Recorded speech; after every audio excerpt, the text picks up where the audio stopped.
Hello बच्चों, आप सभी कैसे हैं।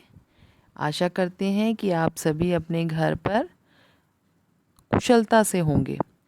तो चलिए बच्चों, आप सभी का हिंदी व्याकरण की कक्षा में स्वागत करती हूँ। और आज का जो हमारा हिंदी का विषय है वो है संज्ञा। तो चलिए बच्चों, आज हम संज्ञा पढ़ने जा रहे हैं। तो देखिए, संज्ञा से क्या तात्पर्य है। संज्ञा यानी कि किसे कहा जाता है। तो देखिए बच्चों, आपने अपने आसपास बहुत सारी वस्तुएं देखी हैं, जैसे कि पुस्तक है, मेज है, गाड़ियां हैं, ठीक है ना।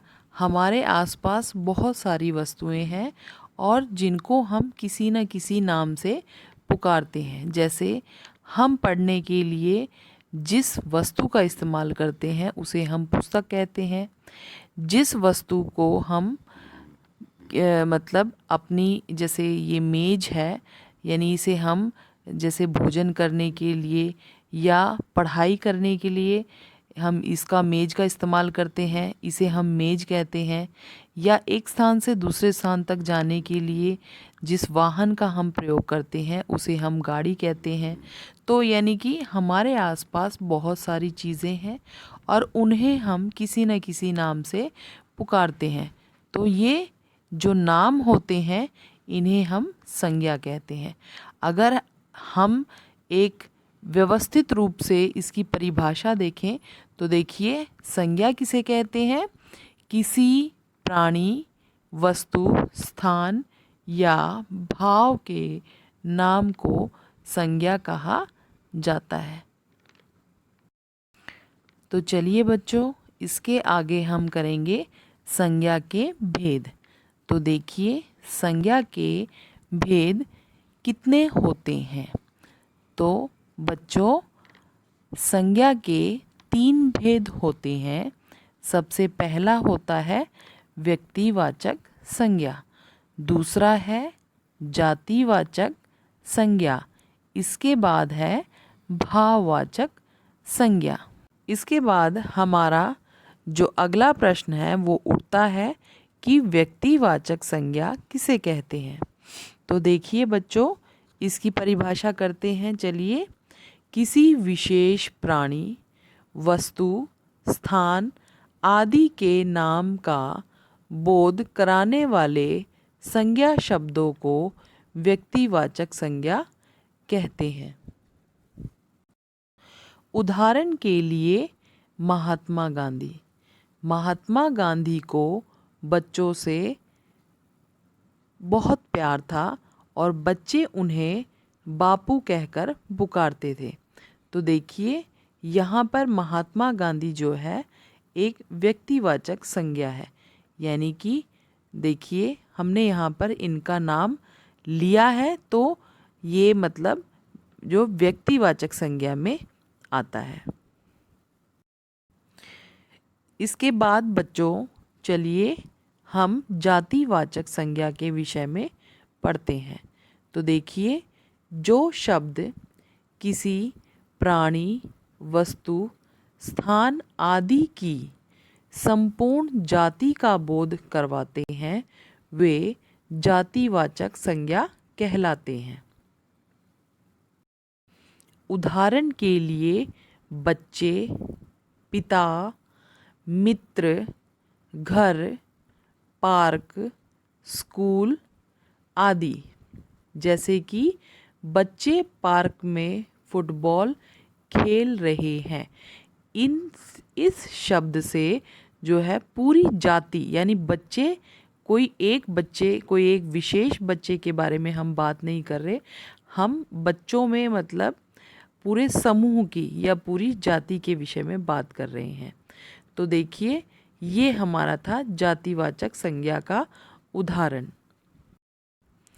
इसके बाद देखिए बच्चों, हमारा जो तीसरा भेद है वो है भाववाचक संज्ञा। तो देखिए, भाववाचक संज्ञा किसे कहते हैं। किसी भी गुण, दोष, अवस्था, मन के भाव आदि का बोध कराने वाले शब्द भाववाचक संज्ञा कहलाते हैं। उदाहरण के लिए जैसे ईमानदारी, क्या है ये? एक भाव है।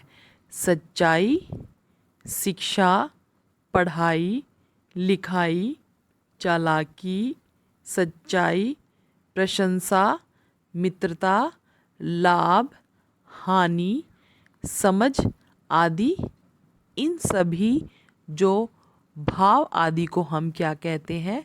भाववाचक संज्ञा कहते हैं। भाववाचक संज्ञा की विशेषता क्या होती है बच्चों? देखिए, भाववाचक जो संज्ञाएं होती हैं सामान्यतः महसूस की जाती हैं और अगणनीय होती हैं, यानी आप मन के भावों को गिन नहीं सकते। इनका प्रयोग सदैव एक वचन में होता है। जातिवाचक संज्ञाओं की विशेषता क्या होती है? जो जातिवाचक संज्ञाएं होती हैं वो गणनीय होती हैं, यानी गिनी जा सकती हैं। कभी कभी व्यक्तिवाचक संज्ञा का प्रयोग जातिवाचक संज्ञा के रूप में भी किया जाता है। उदाहरण के लिए हमारे देश में हरिश्चंद्रों की आज भी कमी नहीं है। यहाँ पर जो हरिश्चंद्र शब्द है, यदि देखें तो ये व्यक्तिवाचक संज्ञा है, लेकिन हरिश्चंद्र यहाँ वाक्य में जो हरिश्चंद्रों की आज भी कमी नहीं है, इस वाक्य से क्या होता है? एक समूह का बोध किया जाता है, यानी कि बहुत सारे ऐसे व्यक्ति हैं जो आज भी हरिश्चंद्र की तरह व्यवहार करते हैं। तो इस वजह से यहाँ पर ये जातिवाचक संज्ञा को दर्शाता है। जातिवाचक संज्ञा का प्रयोग बहुवचन में होता है। जब हम भाववाचक संज्ञा को बहुवचन के रूप में प्रयोग करते हैं तब यह जातिवाचक बन जाती है। जैसे संस्कारों को अपनाने से चरित्र दृढ़ होता है, ये इसका एक उदाहरण है। यहाँ पर संस्कार जो शब्द है ये भाव है, यह भाववाचक संज्ञा है, लेकिन इसका प्रयोग यहाँ पर बहुवचन में हुआ है संस्कारों, यानी कि बहुत सारे संस्कार जो व्यक्ति के अंदर होते हैं। जब इसका प्रयोग इस प्रकार से किया जाता है तो यह भाववाचक संज्ञा न होकर के ये जातिवाचक संज्ञा बन जाती है। इतना आप सभी को समझ में आ गया होगा बच्चों। अगला विषय जो है हम अपनी नेक्स्ट वीडियो में करेंगे। Thank you. Have a nice day.